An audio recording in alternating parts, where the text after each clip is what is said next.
watching. I do fear China. I am afraid that China has had, I do wonder, it's one of my thoughts that maybe they did have something to do with the virus. I know a lot of people are looking at Anthony Fauci right now, but I look at China and say, you are the only country who had a GDP that grew. Why is that? You're the only country that seems to have had some benefit from this virus spreading around and from lockdowns, almost like it was orchestrated, showing videos of people falling down in the streets, which we know COVID doesn't do to people. But we had these images of people collapsing, and then they were saying, oh, we got to shut down everything. And knowing that that would harm us, that we were so reliant on the economy that that would harm us, I do think that they play a long term strategy game of Go. The Russians are playing a game of chess, and we're playing checkers here in the United States. We're playing child games. They know it. I do believe they look at Americans and they think Americans are stupid. And I'm not sure they're totally wrong. I do think that our politics are totally dumb. Our politicians are idiots, and they don't know how to play a game, a more sophisticated game of chess or Go. And so the Chinese are beating us. And I do think that they're looking at I think they're strategizing, and I do think they're strategizing against us. And I do think they have people in their pocket like Bill Gates and the WHO and the World Economic Forum. And I worry that they're trying to march the globe into a system very similar to what China has, which is very authoritarian control over its population. How else can you control 1.5 billion people? You have to big brother the hell out of them. And they do that. They have a social credit system, and everybody's surveilled, and there's digital currencies that they're rolling out. And to me, that's very scary. And I don't want to live under that. I don't want to live under that. You know, and I'm half Asian, half white. I get it. Like, I grew up kind of in both environments, and I love my Asian side of the family. I don't like the authoritarian, the tendency towards that tends to come out, and the, no freedom of choice or freedom of speech. That stuff is not really valued as much. So that scares me. I don't know what you make of that. Well, again, a lot I could respond to. One thing I will point out is that in China, they call their system socialism with Chinese characteristics. And they make abundantly clear they have no desire to export their political system. If you look at the countries they trade with in Africa, the countries they trade with in Asia, they're not copying or exporting the Chinese political model to these countries. That's just not what they're in the interest of doing. And they understand their political system to be very China specific in many, many ways. Mao Zedong adopted communism for China. Deng Xiaoping took it even further with socialism with Chinese characteristics. But the other thing I want to make clear is, you said you talk about China being a threat and some concerns. I think our leaders here in the United States do consider China to be a threat. Because if you listen to Joe Biden's State of the Union, the opening was all about building. He's going to construct. If you listen to Donald Trump's recent remarks about the quantum leap, and he's going to build 15 model freedom cities and all of that. This is what Americans want. We want construction again. We want jobs again. We want economic opportunities. We want a government that will oversee the development of the country. And our politicians are promising that because we want it. That's what we want. The country is falling apart in its infrastructure, train derailments, water not being properly purified, the power plants are falling apart.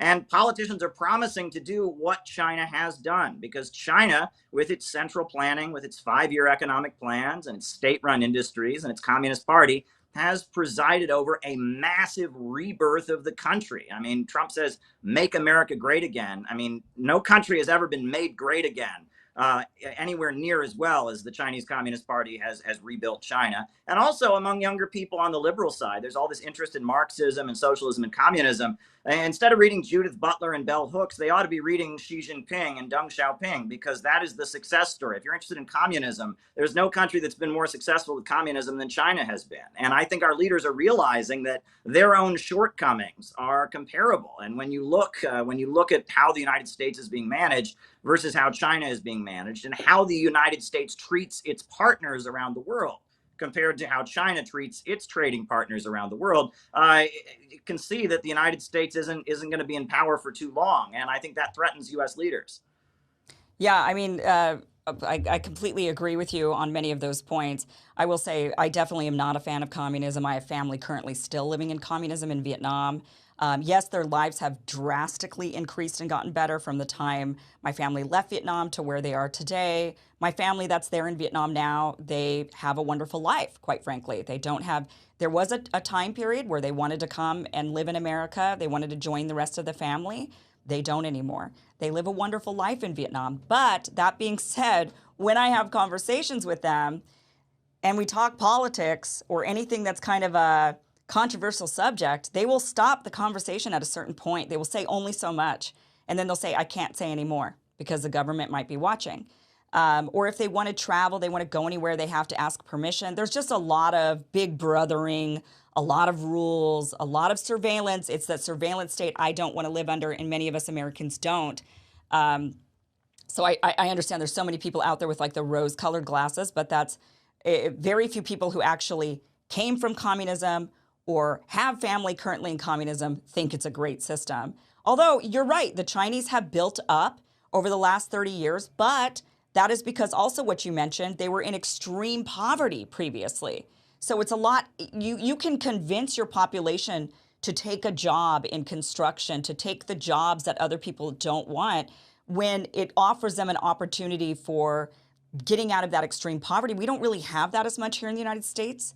And so I think it's going to be tough. If we were, I don't know if we could recreate that same sentiment and mentality here. I just don't know if Americans born and raised in America really still want to take those go back to manufacturing or infrastructure jobs, right? I just don't know if they have it in them. I think everybody kind of has an entitlement where they feel like here in the United States, they're owed an office job or they're owed, a job that's going to make them rich, not just a job that's going to keep them going or in the middle class. I don't know. I think the mentality, because of where they were, I think like a lot of immigrants, when you have a country of immigrants like America was, and a lot of immigrants, we still have a lot now, but when the immigrants are allowed to really build the country, they're the ones that then develop into that middle class. But we've got so many people against immigrants, right? Because they're the ones then becoming the middle class. So it's just really complicated. It's fascinating. China is just one of those, we're going to be talking China for a long time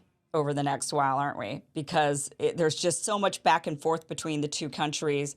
I just hope that the U.S. doesn't posture against China to the level where then we're spending a fortune on military, and just keep doing it rather than building our own country up while China's building their country up because they're not building 1,000 bases. It's just, I don't know. I mean, do you think that the U.S. government is going to shift from Ukraine to China here pretty soon? What's your prediction on that? Well, look, I certainly hope not. But as far as what you said about civil liberties, I think what the Chinese Communist Party understands as they frame things in terms of historical and dialectical materialism is that freedom in any society is related to development. No one anywhere in the world talked about human rights or the rights of man until like the 1400s in Europe. And that's not because people were just evil until then. It was because no society had reached the level of abundance to necessitate and allow for that kind of freedom. Freedom is linked to development. And as Right. China has gotten to be more economically prosperous, it has a lot more freedom. There's a lot more freedom of religion and freedom of speech in China today than there was back in, like, say, the 1960s. Things have changed a lot as China has developed. But I am hopeful about the United States because when Donald Trump, when he went and met with Kim Jong-un and visited the demilitarized zone, that was a huge breakthrough. That was Yeah. something that was a huge step forward. And I'm really hoping that what Trump started on the Korean Peninsula can continue, and that the steps forward toward a foreign policy that's more about win-win cooperation, where countries trade in a way that is beneficial to other countries, where we focus on bringing peace through development, raising people up out of poverty, building schools and hospitals, and providing economic opportunity, power plants. I'm so excited about what China's doing in terms of fusion energy, getting us beyond fossil fuels. All these climate change folks, they just want to make everyone poorer. They don't seem to be interested in getting beyond fossil fuels to a higher fuel source. But that's what the interest I see in China. I think Yeah. that there is a future for the United States and China to collaborate and cooperate. And that's what China wants. I mean, a lot of these programs they've attacked, Made in China 2025, China would like for those to be cooperative programs. Let American universities and scientific researchers and companies team up with Chinese companies and develop new innovations together that will benefit all of humanity. Why view it in terms of a competition when ultimately, economic competition between countries also often tends to result in military confrontations? That wouldn't be good for anybody. Yeah, I agree that I don't think that their natural inclination is to uh, like imperialism in the modern sense. I don't think that their natural inclination is to go out there and dominate. I agree that they're probably not really trying to export their way of thinking, but they're exporting it in order to gain favor. I do think that is something that they do, but yeah, I mean, it's very, it's, they are, it's interesting, and your point is right. You get freedom once you have more economic freedom. My mom was always saying that, Tiger Mom, always, you go and you study and become an engineer. And then when you make money, then you can go and sing karaoke all day, all night. It was like literally what she would say to me. And, just was like, you wait, you have to study all the time, you do your schoolwork, you become a doctor or an engineer, and once you make money, then you could go out there and have fun. But until then, you don't have a life. And that was really the mentality. So I get it. I totally do. Caleb, thank you for being here. Sure. Always a pleasure. Thank you.